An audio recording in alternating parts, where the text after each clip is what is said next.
बिस्मिल्लाहिर्रहमानिर्रहीम। नाज़रीन अस्सलाम वालेकुम, मैं हूं आपका मेज़बान साबिर शाकिर वफाक दाखिल हुकूमत इस्लामाबाद में। इस वक्त क्या हो रहा है, पावर कॉरिडोर्स में क्या हो रहा है, बंद कमरों में क्या हो रहा है और खुलेआम क्या हो रहा है, ये ज़रा आपसे कुछ डिस्कस करते हैं। कल एक इवेंट हुआ है, अहम event. General Asim Munir army chief वो गए पार्लियामेंट हाउस, कौमी असम्बली का इन कैमरा सेशन था और वहाँ पर जाके उन्होंने कुछ गुफ्तगू की है। उनके साथ DGISI भी थे और DGMO भी थे, मिलिट्री ऑपरेशंस।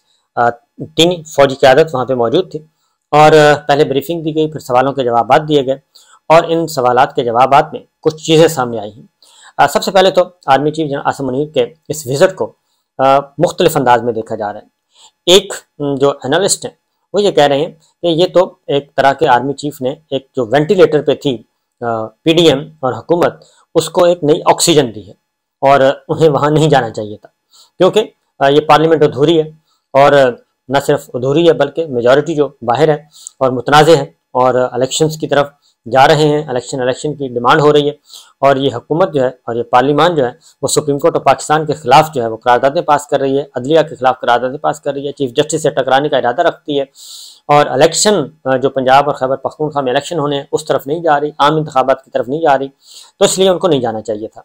और ये जाके उन्होंने एक तरह से एक मैसेज दिया है गवर्नमेंट को, या बाहर मैसेज दिया कि हम गवर्नमेंट के साथ हैं। लेकिन जो दूसरी राय है वो बिल्कुल इससे मुख्तलिफ है।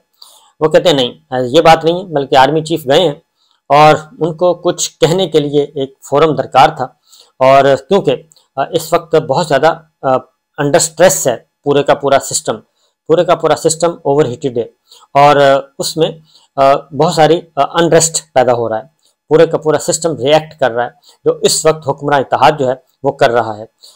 आम सतह पे भी पाकिस्तान के अवाम जो है जीना हराम हो गया है। सब पाकिस्तान के 22 करोड़ अवाम का कोई एक बंदा भी ऐसा नहीं जो इस हुक्मरान इत्तेहाद की पॉलिसियों से मुतासर ना हुआ हो और जो इनसे इस नफरत का इजहार ना कर रहा हो, क्योंकि हर कोई तंग है।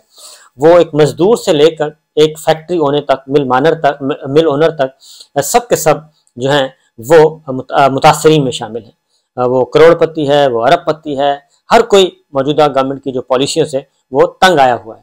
इसलिए वो कहते हैं कि ये क्यों गए हैं। तो मैं ज़रा थोड़ा सा क्योंकि मैं सारे के तज्ज़िये मैंने भी सुने, सबकी इन्फॉर्मेशन, तो मैं आपको एक बात बताऊं कि जो पहले तो गुफ्तगू आप देख लें। पहले तो मैं बताता हूँ कि विज़िट हुआ कैसे। उस विज़िट से पहले जो है रिटायर्ड फौजी अफसरान जो हैं उनकी एक प्रेस कॉन्फ्रेंस होती है। पाक फ़िज़ाइया, पाक बहरिया और बर्री अफवाज के जो रिटायर्ड फौजी बुजुर्ग हैं वो प्रेस कॉन्फ्रेंस करते हैं और वो अपने एहतजाज भी रिकॉर्ड करवाते हैं और वो अपील भी करते हैं कि जनरल आसिम मुनीर साहब जो हैं उनसे रिक्वेस्ट है कि वो बाजवा की पॉलिसियों को छोड़ें और अपनी नई पॉलिसियाँ लेके आएँ और पाकिस्तान के अवाम के दरमियान और फौज के दरमियान फासले बढ़ रहे हैं, इन फासलों को कम किया जाए। और इसलिए ये उसी वक्त कम हो सकते हैं कि जब आप इस हुक्मरान इत्तेहाद से किनारा कशी इख्तियार करें और अवाम से जुड़ जाएं। अब अवाम क्या कह रहे हैं? अवाम की तादाद, अवाम की भरपूर अक्सरियत जो है वो इलेक्शन चाह रही है और इस मुसल्लत शुदा निज़ाम से छुटकारा हासिल चाह रही है, क्योंकि एक तो फाशिस्ट तर्ज हुक्मरानी पिछले 1 साल से है, कोई इसमें दो राय नहीं है और उसका सारे का सारा मलबा जो है वो आ रहा है मिलिट्री इस्टेब्लिशमेंट पे। ये मिलिट्री इस्टेब्लिशमेंट ही इनको लेके आई है, जनरल बाजवा साहब लेके आए हैं और जनरल बाजवा साहब ने इनको यहाँ पे लाके बिठाया है अपने एक्सटेंशन के चक्कर में, और वो एक्सटेंशन भी नहीं हुई और ये इनको मुसल्लत करके चले गए और इनके पास कोई पॉलिसी भी नहीं है और हर आने वाला दिन मुश्किल है। अब ये जो रिटायर्ड फौजी अफसरान ने उसमें पाक फ़िज़ाइया के लोग भी थे, पाक बहरिया के भी थे और बर्री फौज के भी थे और साथ ही साथ जो हमारी सिविल ब्यूरोक्रेसी और के भी नुमाइंदगी मौजूद थी। साबिक सेक्रेटरी खारजा शमशाद खान साहब ने भी वहाँ पे गुफ्तगू की। उन सब ने एक ही बात की थी। अब ज़रा army chief general Asim Munir साहब ने कुछ चीज़ें कन्वे की हैं और उन्होंने कन्वे की हैं पार्लियामेंट के अंदर जाके, कौमी असम्बली के अंदर जाके कन्वे की हैं। ये ज़रा इससे हटके कि बाहर क्या हो रहा है उसको पहले ज़रा ये देख लें। आर्मी चीफ ने जो बातें की हैं जी वो बड़े क्लियर हैं। उन्होंने एक तो सबसे पहले गवर्नमेंट ये कह रही है कि ये जो इस वक्त इलेक्शन नहीं हो सकते, इसलिए नहीं हो सकते सिक्योरिटी का बड़ा मसला है सिक्योरिटी का।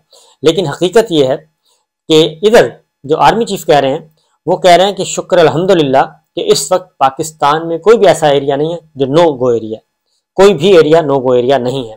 ये उन्होंने जनरल स्टेटमेंट दे दी है और उसके बाद उन्होंने ये बात क्लियर कर दी। तो जब नो गो एरिया नहीं है तो इसका मतलब है कि इलेक्शन तो फिर हो सकते हैं। नंबर 1 ये सिक्योरिटी की सिचुएशन। नंबर 2 उन्होंने कहा है कि अगली बात जो है आईन, वो कहते हैं जी कि जो 1973 का आइन का निफाज 50 साल मुकम्मल होने पर उन्होंने पार्लियामेंट को मुबारकबाद दी और जिन्होंने इसको बनाया उनको भी मुबारकबाद दी। अब अगला जो जुमला है वो कहते हैं सेंटर ऑफ ग्रेविटी पाकिस्तान के अवाम है। सेंटर ऑफ ग्रेविटी पाकिस्तान के अवाम है। और अगला वो कहते हैं कि आईन पाकिस्तान और पार्लियामेंट अवाम की राय का मजहर है। अवाम अपनी राय आइन और पार्लियामेंट के जरिए इस्तेमाल करते हैं।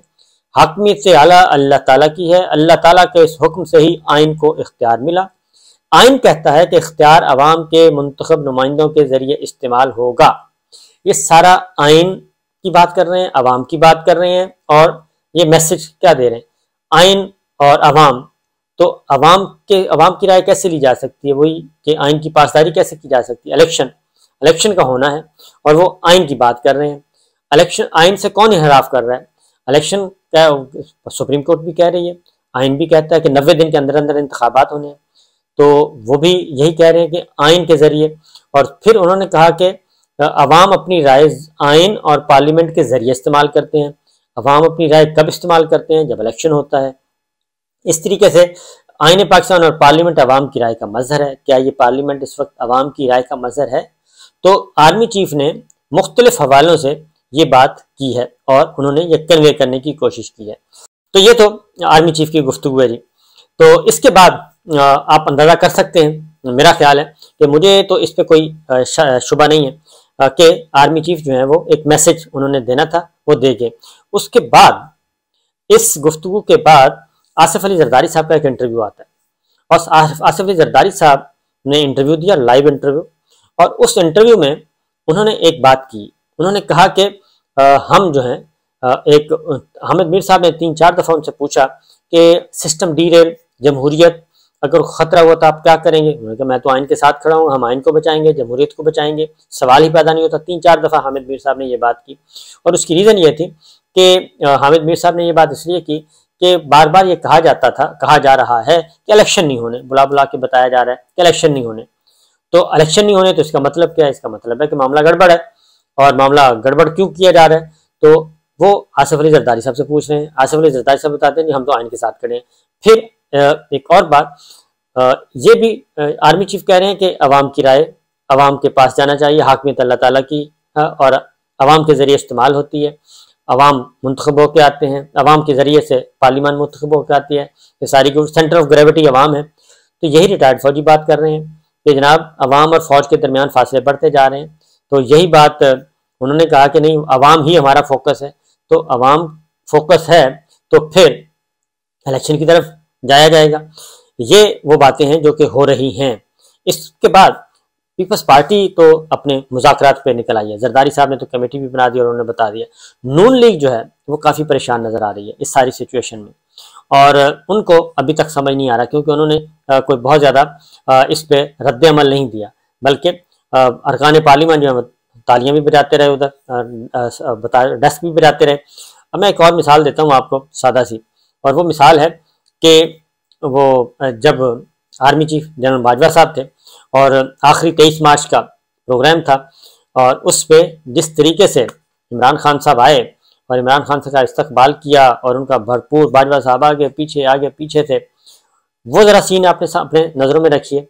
और इमरान खान साहब को प्रोटोकॉल सब भरपूर दिया जा रहा था, लेकिन साथ ही उनको अंदर खाने जो यहाँ और यहाँ था वो पूरा प्लान बन चुका था कि इनको अब रुख्सत करना है, प्रोटोकॉल के साथ रुख्सत कर रहे थे।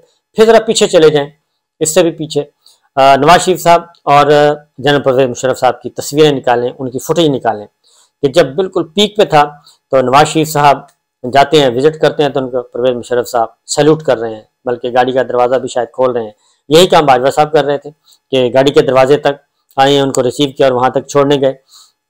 तो ये सारे जो हैं तस्वीरें ये कुछ और बताती होती हैं।